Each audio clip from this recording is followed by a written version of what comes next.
Faltando mais ou menos 2 semanas para a Olimpíada Brasileira de Astronomia e Astronáutica, a prova da Olimpíada Brasileira, eu vou fazer um vídeo, que vai ser esse daqui, de todos os níveis. Um resumão, o nível 1, nível 2, nível 3 e nível 4, e explicar eles. Mas antes, solta a vinheta.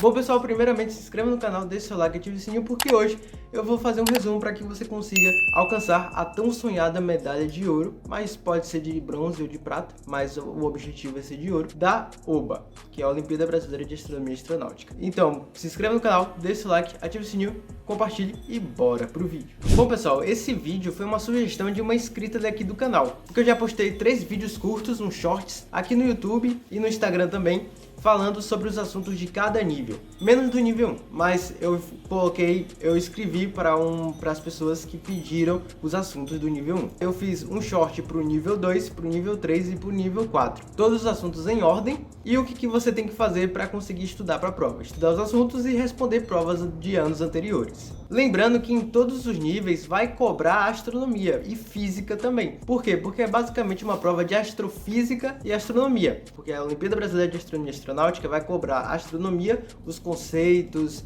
as teorias, e a astronáutica vai cobrar os cálculos, como por exemplo um cálculo de velocidade de escape de um satélite, por exemplo, e qual é a altura de um satélite. Mas é óbvio que a dificuldade de cada nível vai aumentando ao decorrer do aumento do nível. Por quê? Porque o nível 1 é destinado para o primeiro e terceiro ano do ensino fundamental. O nível 2 é do 4º e 5º ano do ensino fundamental. O nível 3 é do 6º até o 9º ano do ensino fundamental. Já o nível 4 é para o ensino médio, ou seja, primeiro, segundo e terceiro ano do ensino médio. Eu mesmo, particularmente, fui medalhista de ouro no ensino médio, no nível 4, que é o último nível. Eu me sinto foda.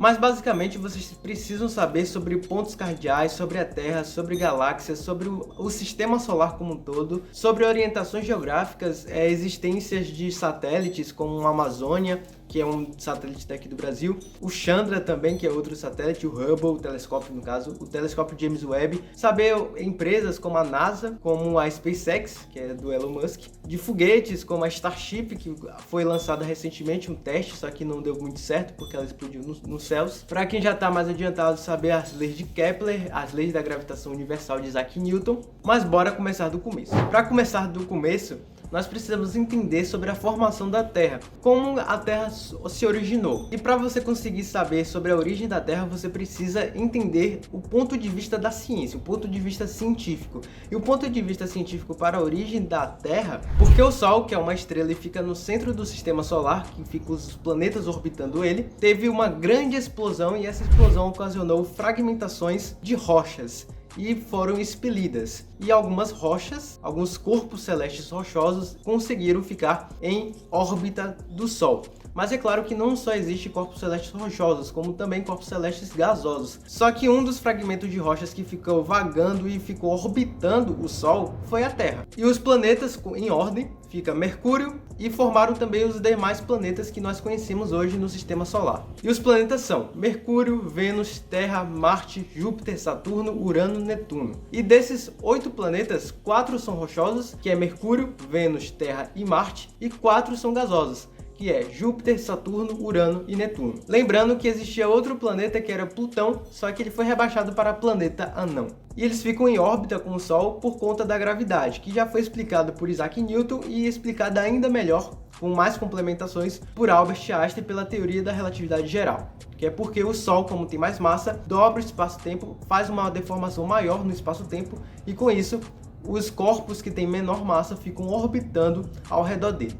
E obviamente que no centro da galáxia há outro objeto mais massivo do que o Sol, que é o buraco negro, Sagitários A estrela, que é um buraco negro supermassivo, e com isso o Sol, que é uma estrela, fica orbitando esse buraco negro, mesmo em uma distância muito longe. Ele consegue, mesmo pela distância, orbitar o buraco negro, que no caso o Sol fica dentro da galáxia Via Láctea. E voltando para a Terra, nós podemos falar que ela tem uma biosfera, e essa biosfera é formada pela atmosfera, litosfera e hidrosfera. A hidrosfera, por exemplo, vocês devem imaginar solar, que é por conta dos oceanos e dos mares. A litosfera é da Terra, onde nós pisamos, por exemplo. E a atmosfera é acima da litosfera, que é lá em cima, no ar, antes do espaço, por exemplo. E a Terra faz dois movimentos bem importantes para vocês entenderem, que é a rotação e translação. A rotação é o movimento que ela faz em torno do seu próprio eixo, ou seja, ela vai rodando, ela vai girando, e com isso forma o dia e a noite. Já a translação é o movimento que ela faz em volta do Sol, que é quando ela está em órbita, porque ela está em órbita, ela faz um movimento em volta do Sol.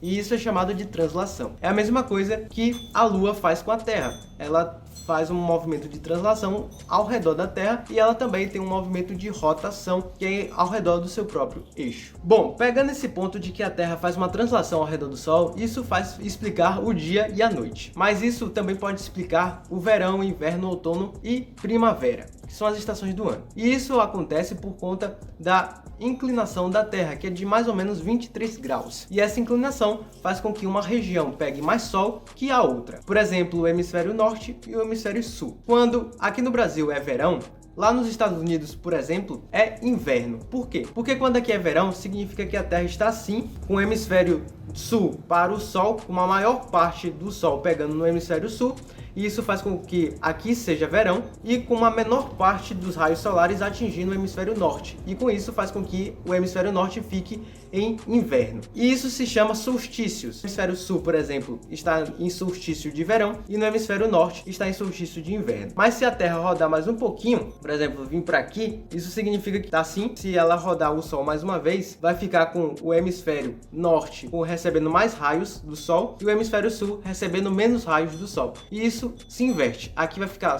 solstício de verão e aqui solstício de inverno. E quando é outono e primavera, chama-se equinócio. E por que se chama equinócio? Porque equi vem de igualdade. E isso significa que os raios solares estão atingindo a superfície da Terra, todas as superfícies, todos os pontos da superfície da Terra, praticamente igual. E isso faz com que ele fique equinócio e esquente por igual, por exemplo, praticamente entre aspas, esquente por igual a superfície da Terra. E isso acontece tanto no outono ou na primavera. Então é equinócio de outono e equinócio de primavera. E isso tudo acontece por conta da inclinação da Terra de 23 graus, mais ou menos. E essa translação da Terra também pode ser vista nas sombras que os objetos formam no chão. Por exemplo, se estiver no meio-dia com o Sol a pino, significa que o Sol está acima da gente. Então o objeto não vai ter sombra, porque vai estar iluminando de cima para baixo. Mas se, por exemplo, estiver na manhã ou de tardinha, vai fazer com que o objeto tenha uma sombra. De manhã, por exemplo, vai ter uma sombra para lá, e se for de tarde vai ter uma sombra para lá. Por exemplo, isso aqui é só uma ilustração. E antigamente os povos utilizavam o Sol como objeto de orientação geográfica, porque ainda não tinha bússola. E com isso eles conseguiam saber o horário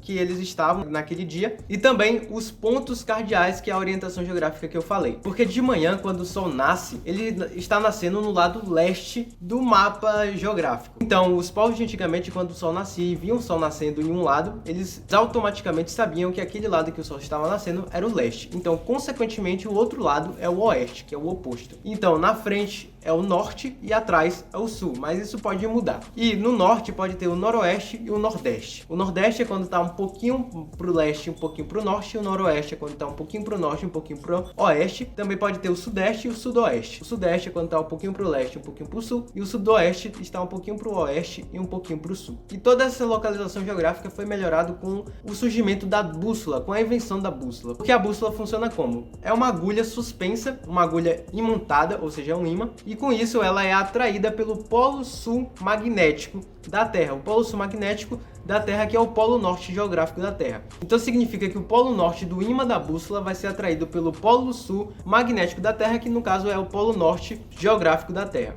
e vice-versa. E com isso, o ímã da bússola sempre vai estar apontando para o norte geográfico da Terra. E agora, saindo um pouquinho da Terra, vamos para os planetas no geral do Sistema Solar. Mercúrio, como está mais próximo do Sol, vai completar uma translação, uma volta completa no Sol, muito mais rápido do que Vênus e do que o restante dos planetas. Vênus, por sua vez, está mais rápido do que a Terra, só que mais lento do que Mercúrio. A Terra está mais rápido do que Marte e mais lento do que Vênus, e por aí vai. porque quanto mais perto do Sol estiver, mais rápido vai ser o movimento de translação, mais rápido vai completar uma volta. E lembrando também que quanto mais perto do Sol, vai ficar mais quente, então quanto mais longe, vai ficar mais frio. Então, por exemplo, o último planeta, que é Netuno, é muito mais frio do que Mercúrio. Mas é óbvio que isso daí também depende das atmosferas de cada planeta. E você deve estar se perguntando como o ser humano consegue saber tanta coisa sobre o espaço e sobre os planetas do Sistema Solar, por exemplo, e sobre outras galáxias, sendo que eles não conseguiram ainda ir até lá pessoalmente. Mas isso só é possível por conta dos telescópios que a humanidade conseguiu construir, como por exemplo um que já está bem idoso, que é o telescópio Hubble, e um que está mais recente, que é o telescópio James Webb, que está conseguindo fazer fotografias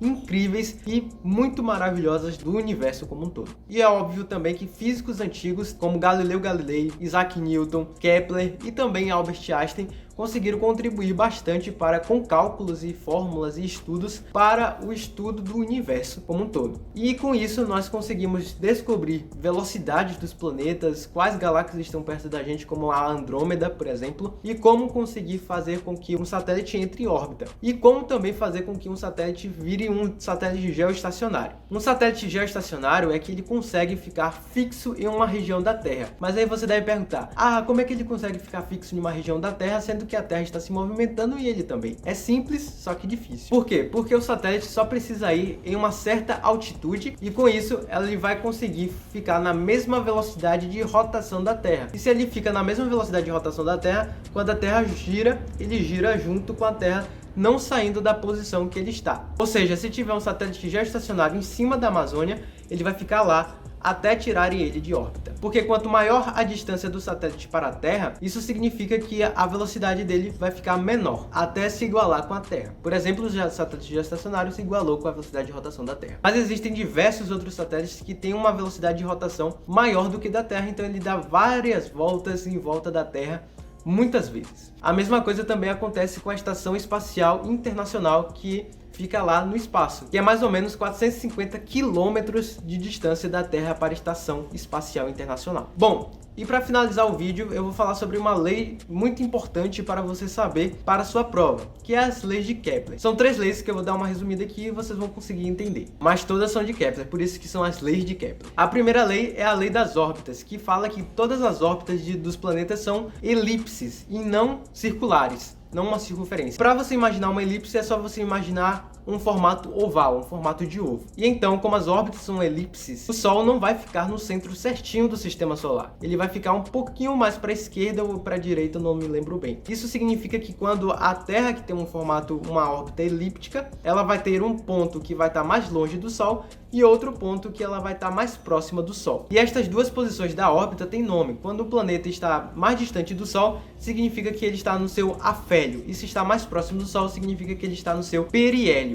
E com a Lua é a mesma coisa, com a Lua e a Terra. Quando a Lua está mais próxima da Terra, significa que é o perigeu. E se está mais distante, significa que é o apogeu. E a segunda lei é a lei das áreas, que, como eu falei, as órbitas dos planetas são elipses. Isso significa que a área que quando o planeta está mais longe do Sol é menor do que a área quando o planeta está mais próximo do Sol. Só que as velocidades varridas de cada área é igual. Por quê? Porque quando o planeta está mais próximo do Sol, significa que ele está mais rápido, só que com uma área maior. Mas ele consegue varrer no mesmo tempo, consegue percorrer essa área no mesmo tempo e ele consegue percorrer a área menor. Porque quando ele está mais longe do Sol, isso significa que ele está mais lento e com uma menor área, então é proporcional. E a terceira e última lei de Kepler é a lei dos períodos, que diz que o quadrado do período orbital de um planeta, ou seja, um tempo que ele consegue completar uma órbita, uma volta, é diretamente proporcional ao cubo da distância entre esse planeta e o Sol, ou seja, o raio da sua órbita, dizendo que o Sol é o centro dessa órbita. Então isso significa que o período orbital ao quadrado dividido pelo raio ao cubo, raio da órbita ao cubo,